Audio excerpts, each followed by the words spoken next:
Imagine waking up at 1 in the afternoon and it is completely dark outside. Not dim. Dark. The sun set in late November and it will not rise again until the middle of January, and you are only about 30 days into that. You are lying in a bunk in a steel module bolted to a 5-acre gravel island in the Beaufort Sea, 6 miles off the northern coast of Alaska. Somewhere below you, a drilling rig is turning to the right, and it has not stopped since you got here. Outside that wall, the air temperature is minus 45 degrees Celsius, the wind is coming straight off a frozen ocean, and exposed skin freezes in under 5 minutes. And yet, you have just slept 8 solid hours in a thin t-shirt under a blanket you brought from home. How that is even possible, and what it actually takes to make it possible, is exactly what we are going to find out today. Hi, my name is Jack, and this is Life at Sea, the channel where we go inside the lives of the people who live and work at sea. The Arctic rig we are talking about today is a very specific thing. We are looking at winter operations in the American Arctic, the drill camps on Alaska's North Slope, and the man-made gravel islands sitting out in the Beaufort Sea. We will also bring in the winterized floating rigs working the Norwegian Barents Sea and the ice-hardened platforms out on Canada's Grand Banks. What we are not talking about is a polar research station or a summer season or the comparatively civilized North Sea. We are talking about people who live their entire rotation in the coldest working accommodation on the planet. And the first thing to understand is what that cold actually does to a human being. What it is genuinely like out there in January. Let us start with the number, because the number is the whole story. Doyon Drilling, which runs a fleet of Arctic rigs on Alaska's North Slope, states plainly that its rigs operate year-round in temperatures ranging from 50 degrees below zero to 80 degrees above 0 Fahrenheit. That bottom figure, 50 degrees below 0 Fahrenheit, is roughly minus 45 degrees Celsius. It is not a freak event, it is the designed operating envelope. In February 2022, satellite imagery picked up surface air temperatures around 50 degrees below zero across the North Slope, with Deadhorse setting a daily record low of 53 degrees below zero. And that is before the wind gets involved. In 2014, wind chills on the slope reached 97 degrees below zero. Here is what those numbers mean in practice, because most people have never had to think about it. According to the National Weather Service, at 40 degrees below 0 Fahrenheit, with a wind of just 5 miles an hour, the wind chill is 58 degrees below zero, and frostbite can take hold in 10 minutes or less. Push the chill below about 50 degrees below zero, and that window closes to under 5 minutes. 5 minutes. That is the time it takes to walk from one building to another, fumble a glove, and lose part of an ear. Then there is the dark. Prudhoe Bay gets 55 consecutive days without a sunrise, from the 24th of November to the 18th of January. Not gloomy days, no sunrise at all. You get a few hours of civil twilight, that pale blue light you normally see before dawn, and then it goes again.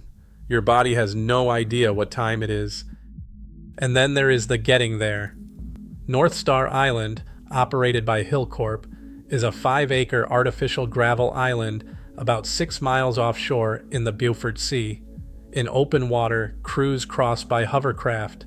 Crowley's Arctic Hawk, a 38.8-foot craft, has been running that route since 2004 precisely because it can handle open water, ice, and the horrible slushy mess in between. Once the sea properly freezes, crews cross by tracked vehicle and then on a seasonal ice trail. In the 2023 to 2024 winter season, 421 one-way trips were made across roughly 7.5 miles of sea ice between West Dock and North Star. One federal offshore safety inspector described landing at Deadhorse in near whiteout, then driving out over the sea ice in almost no visibility, with the temperature around 40 below and the wind chill hitting 100 below or more. The floating version of this problem is different, and in some ways worse. In the Norwegian Barents Sea, rigs have to be winterized, and their stability calculations have to account for sea spray and atmospheric icing, because ice physically builds up on the structure as spray freezes on contact. Transocean Enabler has drilled for Equinor around 200 kilometers north of the Norwegian mainland. The Johan Castberg field sits about 200 kilometers from the nearest land. Out on Canada's Grand Banks, Hibernia's gravity-based structure was built with a 16-toothed ice wall designed to survive a direct hit from an iceberg. And support vessels physically tow smaller bergs out of the way. Honestly, when you sit with that for a second, the fact that anyone sleeps well anywhere near this is genuinely remarkable. The rig itself, and why it has walls. If you have ever seen a drilling rig in Texas or Oklahoma, you have seen an open steel derrick with the weather blowing straight through it. Arctic rigs in Alaska are not built that way. They are fully enclosed. Ron Wilson, who has been with Doyon Drilling since 1982, puts it simply: Arctic rigs in Alaska are unique, fully enclosed to work in the harsh environment, and some self-propelled. Take Doyon Rig 16. It is a single module unit, 119 feet long by 42 feet wide, laid out across 3 enclosed levels specifically to maximize heating efficiency. Mud pits and generators at the bottom, boilers and pipe shelter in the middle, rig floor on top.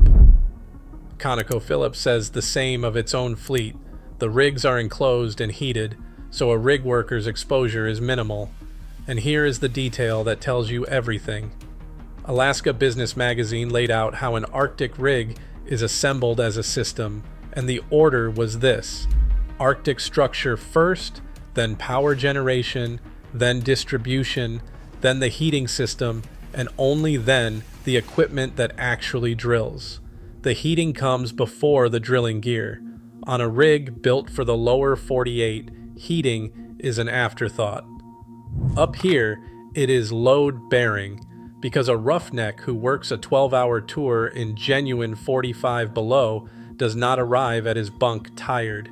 He arrives shaking, dehydrated, and physically wrecked, and he will not sleep.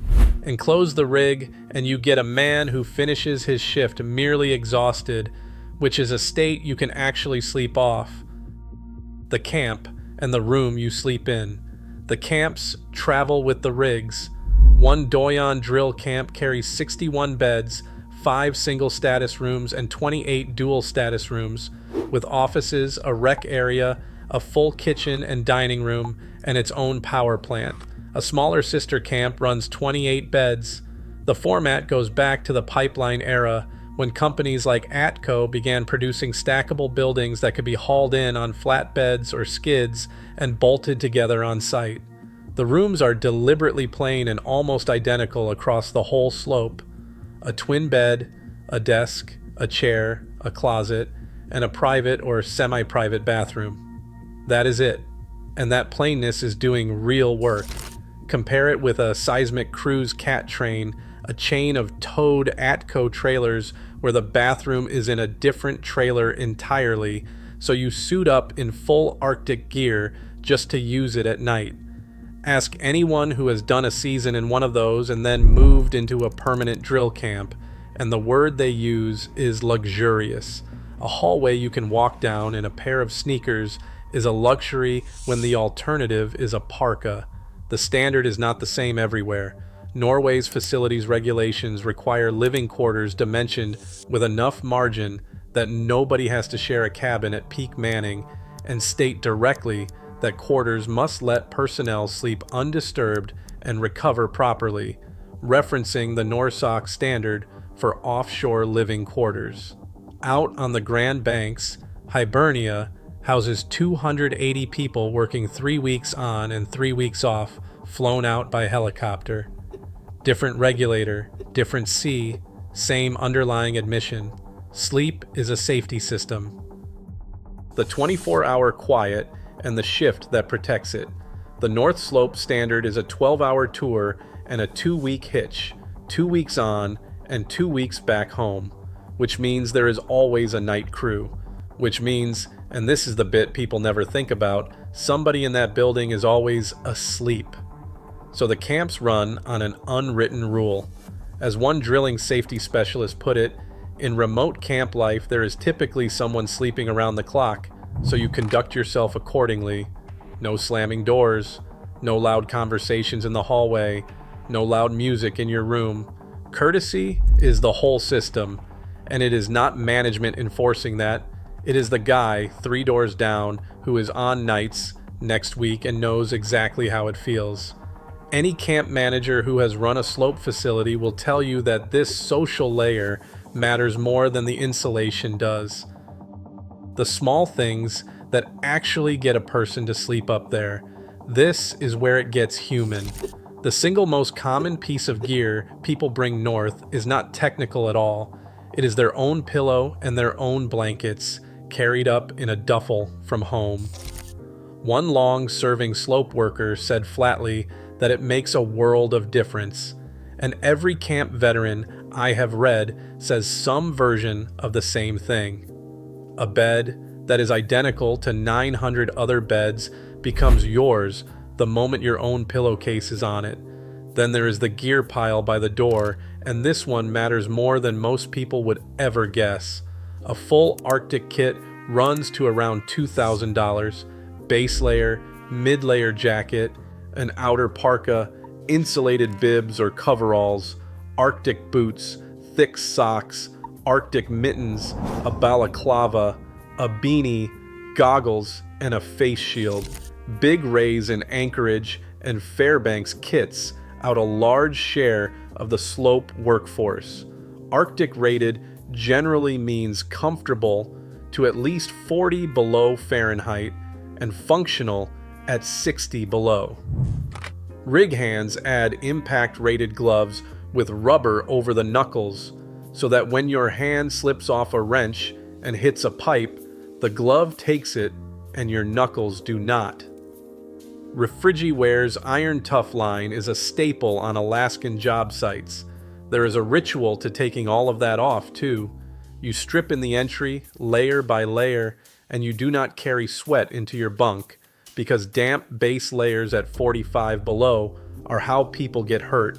Most experienced Arctic hands will tell you plainly that managing your own perspiration is the actual skill, not tolerating cold. Then the food, which is abundant to the point of being a hazard, 3 hot meals a day, and the walk in open 24 hours for snacks, so the night crew is never eating cold leftovers.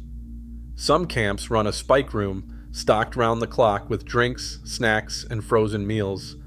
The Prudhoe Bay Operations Center, at the hub of the field, has a movie theater, a swimming pool, and a gift shop.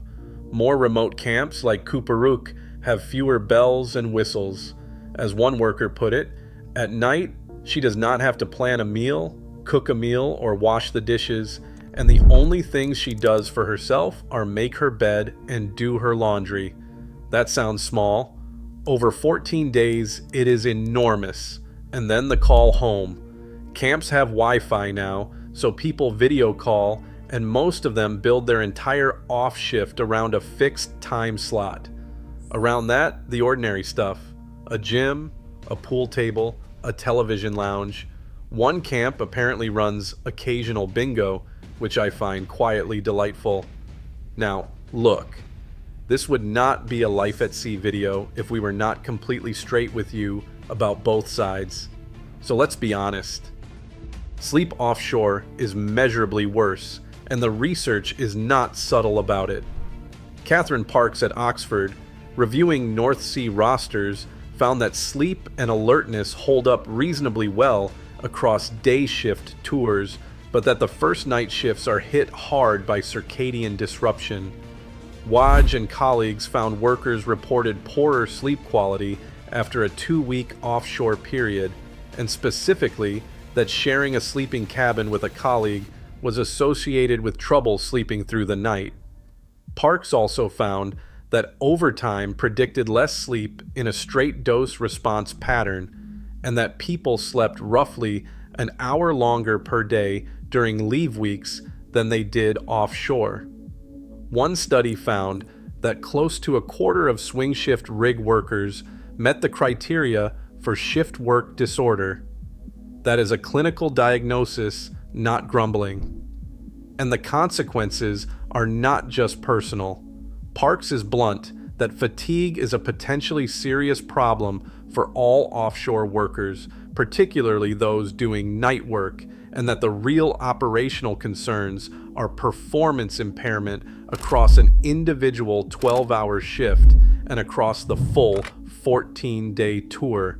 On a rig, a tired man is a hazard to everybody around him. Layer 55 days of no sunrise on top of that, and you have removed the strongest timing cue the human body has. The mental health cost is real too, and the industry has historically dealt with it through silence. In Norway, around 15% of oil and gas workers have reported psychological problems, including nervousness, irritability, anxiety, and depression.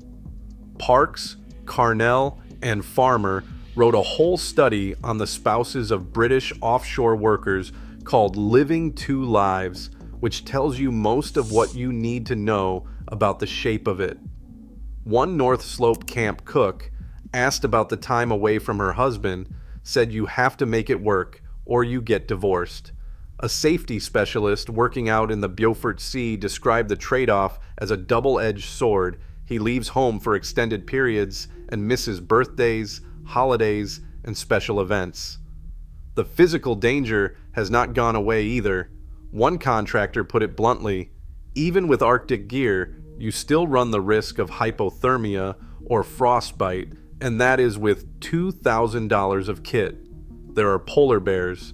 Operators run bear awareness and bear guard training, avoid known dens by a mile, and stand work down entirely when a bear comes inside a half mile.